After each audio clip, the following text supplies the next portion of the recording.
MLC పదవితో పాటు BRS ప్రాథమిక సభ్యత్వానికి కవిత రాజీనామా. తనపై పనిగట్టుకుని పార్టీలో దుష్ప్రచారం చేశారని ఆరోపణ. బీఆర్ఎస్ నేతలు హరీష్ రావు, సంతోష్ పై ఘాటు విమర్శలు. భద్రాద్రి, కొత్తగూడెం, పాలమూరు జిల్లాల్లో సీఎం రేవంత్ రెడ్డి పర్యటన. బెండాలపాడులో ఇందిరమ్మ ఇళ్లను ప్రారంభించనున్న ముఖ్యమంత్రి. మధ్యాహ్నం చండ్రుగుండలో బహిరంగ సభకు హాజరు. ఎరువులపై కేంద్రానికి ముందు చూపు లేదన్న మంత్రి తుమ్మల. గత నెల తెలంగాణకు రావాల్సిన యూరియా పూర్తిగా రాలేదని ఆరోపణ.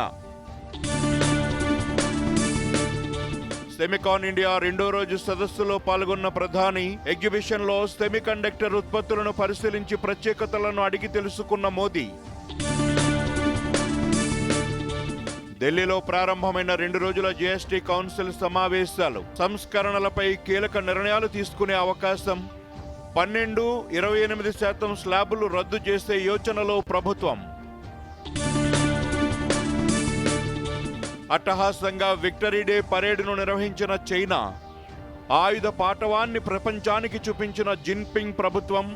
పుతిన్ సహా హాజరైన 26 దేశాల అగ్రనేతలు.